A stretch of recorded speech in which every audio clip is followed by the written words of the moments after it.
Christina, thank you so much for coming for this conference. It's very nice to see you. And I just want to ask you, why did you decide to come for this conference? Because mostly there are Assyrians here, and I just want to know why you are here. I mean, I know, but I want our audience, they know why are you here, please. Well, I'm very happy to have this interview again with Assyria TV because I gave an interview in Zöder Tele when I was there last June. And now, yes, we have this Syria conference in Paris. And because, of course, they speak of the language, how to keep your different Assyrian languages alive, but they also speak of the history of today of your people. And to speak of the history of today is, of course, to remember the past history. And it is also very important for the people and the coming generations to prepare their future as Assyrian people, Christians of Syriac languages, how to keep this identity and this great patrimony. And in fact, it is important, I think, to organize such conferences in different countries.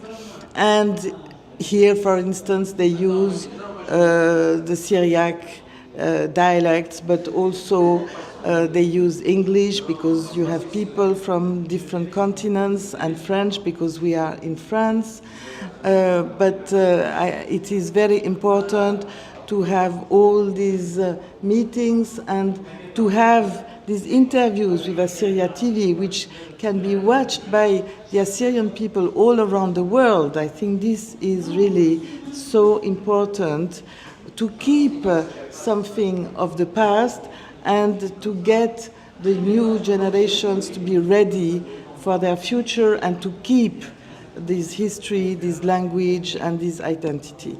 And this is why I am here, because I liked very much, of course, to hear these people speaking about themselves and sharing what they have discovered. So, for instance, we have Joseph Alishoran from Paris teaching at INALCO, which is the Institute of Oriental Languages here in Paris, and he will show some pictures of his village of origin, and it is very important and emotional also for him to speak about it, because he went there some months ago and took some pictures and heard some new stories from the people in the village that he did not know about his own family. And he's going to share all this with us, all of us.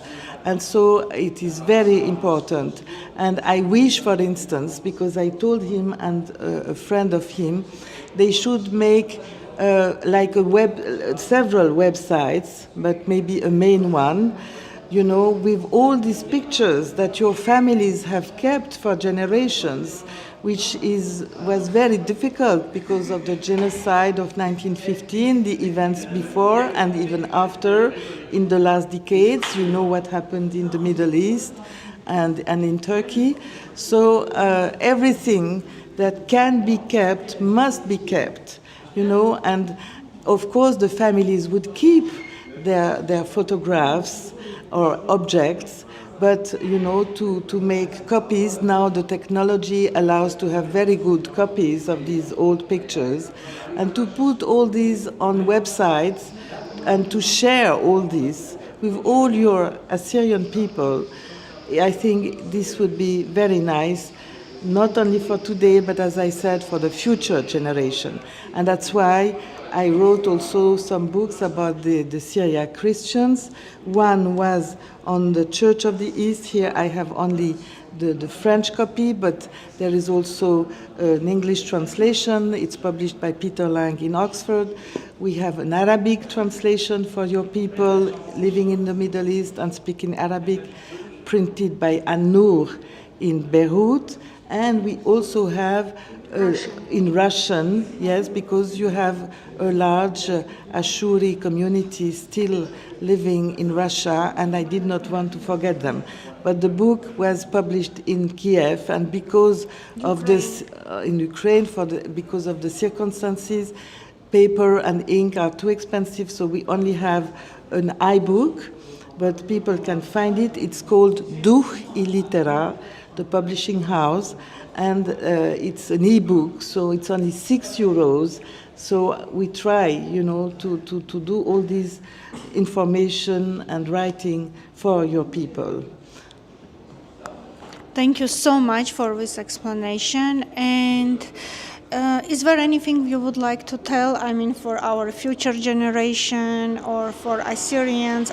I just want to tell for our audience, how I know you. We know each other for 24 years, and the reason I know you because you came to Armenia for 1,700th anniversary since Armenia took a Christianity. And that time when you came, Assyrian population of Armenia will never forget those days because you were one who helped us to rebuild our church after Soviet Union time, and I just want to tell you thank you so much for that. Yes, in Dvin, in Armenia. But is there anything you would like to say for our future generation? Maybe some wishes or maybe something which comes from your heart, as a foreigner, but someone who really cares for our people. Well, as you said, yes, I really care for your people. And we have to think all together, Assyrian Christians or not Assyrian people, what to do, as I said, for these coming generations. So I was giving the advice to make these websites.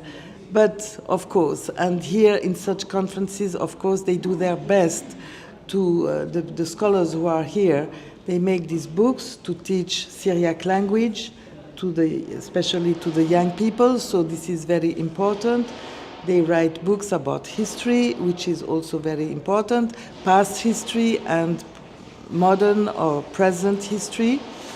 And because I'm Orthodox myself, I care very much for liturgical life, so I think it is very important to study these prayers because they have a deep meaning.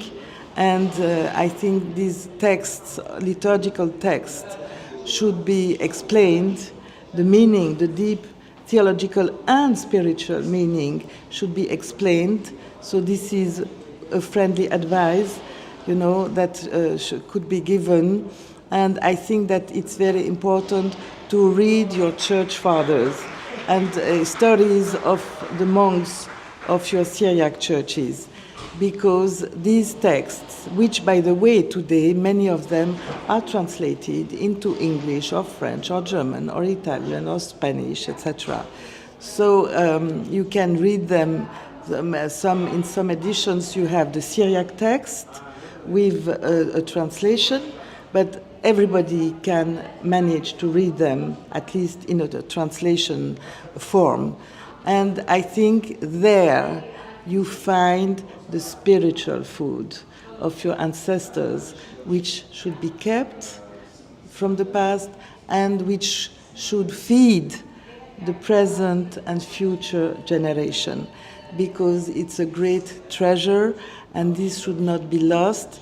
And as we need our daily bread, we also need our daily spiritual food through reading all these wonderful texts by your fathers and monks and patriarchs who were great, great scholars, but who were also great spiritual fathers. And I think this is very important, maybe even more important than daily bread. But of course, we all need daily bread. Thank you so much, Christina, for everything. Thank you.